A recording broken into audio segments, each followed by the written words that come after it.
Dans cette deuxième partie de la présentation du logiciel Proteus, qui est un outil de conception et de simulation des circuits imprimés, on verra un système analogique, plus précisément un système de deuxième ordre. Premièrement, on va créer un nouveau projet. On dessinera le schéma sur un support format A4. On choisit ensuite un circuit imprimé sur 2 couches. Et ne disposant pas de matériel sur lequel on pourrait lancer une simulation directe, on ne coche rien ici.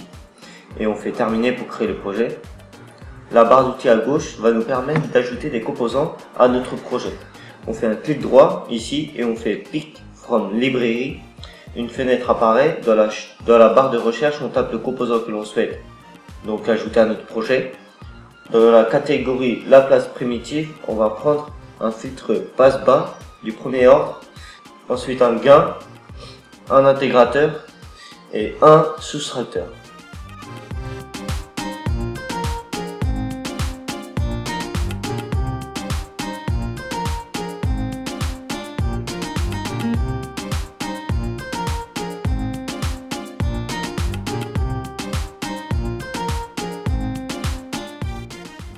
On aura besoin d'un signal GBF. Pour ceci, à gauche, on clique sur l'icône du générateur mode et on prend le pulse. Avec ces composants, on va mettre en place un montage en boucle fermée.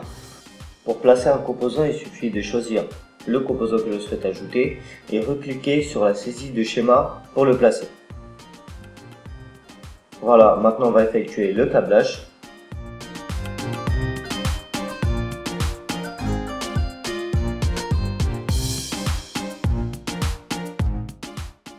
Pour paramétrer chaque composant, il suffit de double-cliquer dessus. Alors, on règle la fréquence du GBF à 10 Hz.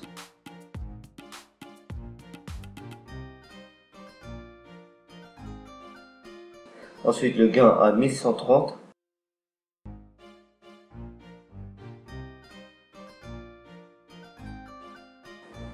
Le gain statique à 1 et la constante de temps à 1 milliseconde.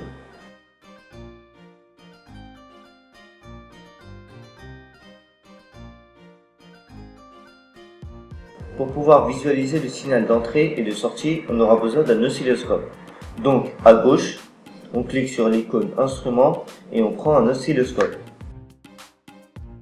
On relie l'entrée A au signal GBF et l'entrée B à la sortie du filtre. Et pour visualiser le diagramme de Bode, dans la rubrique Graph, on prend Frequency.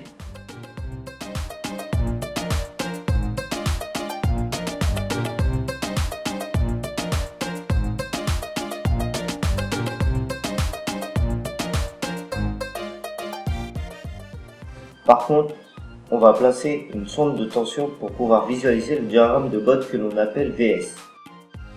Maintenant, pour afficher la courbe de gain et de phase, il faut faire un clic droit sur le diagramme et ajouter des courbes.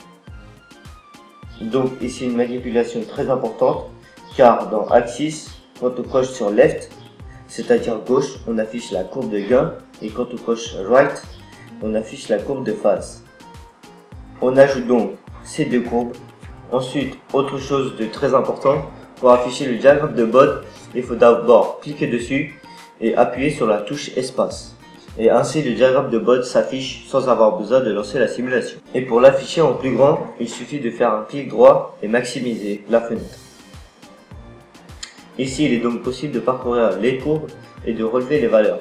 En bas à gauche, vous avez la fréquence et à droite la phase. Et vous avez le gain sur les graduations à gauche.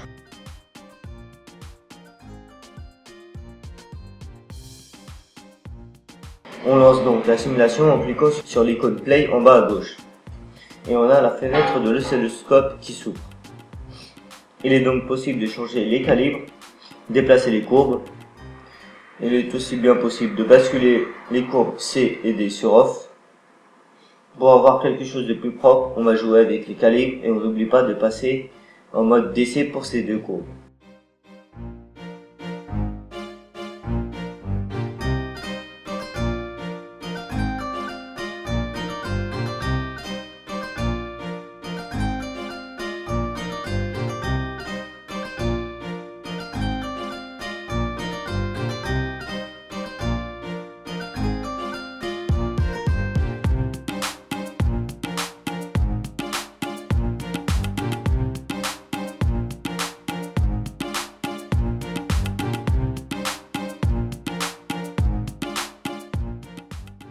Voilà, on voit bien notre système de deuxième ordre avec un dépassement. On a à notre disposition des curseurs qui permettront par exemple de relever le temps de montée, le temps de pic ou bien la tension maximale, mais plein d'autres mesures.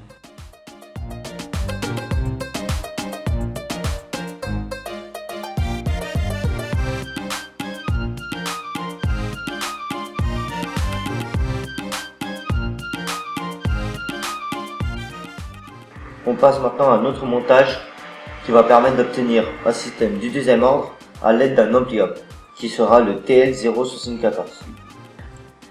On aura aussi besoin de deux résistances de 10 kg et deux condensateurs de 100 nanofarad. On fait bien attention de prendre des composants qui possèdent une empreinte.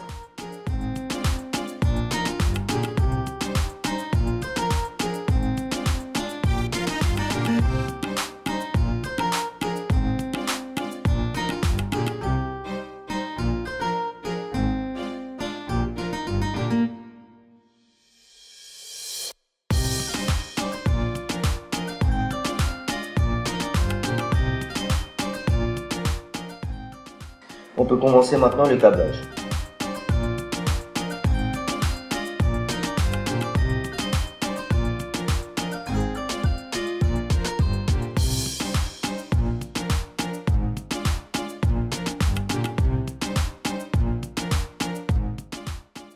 On relie la masse que l'on trouve dans le terminal à gauche. En entrée, on place le signal GBF de tout à l'heure. Et la sortie de l'ampli-up sera reliée à la courbe C de l'oscilloscope. Et bien sûr, on n'oublie pas d'alimenter cet ampli-up. Pour ceci, on aura besoin de deux sources d'alimentation que l'on trouve dans la rubrique générateur à gauche. On choisit ensuite une tension continue DC que l'on réglera à plus 15 volts et une autre à moins 15 volts.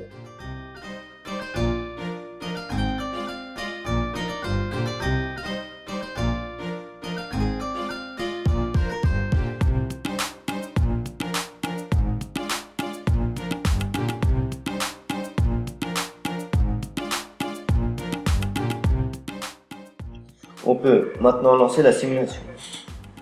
Si l'oscilloscope n'apparaît pas automatiquement, il faut aller dans Débugage et tout en bas on trouve l'oscilloscope.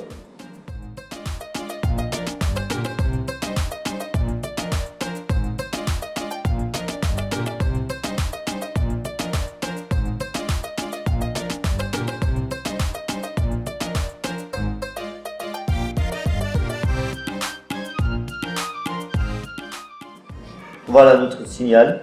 On obtient un système d'ordre 2 avec la tangente à l'horizontale. La prochaine étape est de réaliser un circuit imprimé. Pour ceci, on passe à l'onglet du circuit imprimé. Et dans Outils, on fait un placement automatique. Tous les composants possédant une empreinte sont affichés et cochés.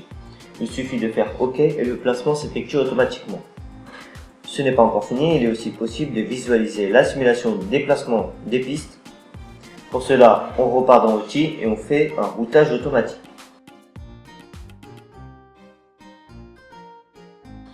Voilà ce qu'on obtient finalement, la conception complète avec les pistes, qui est bien sûr possible d'apporter des modifications à l'aide de la barre d'outils à gauche.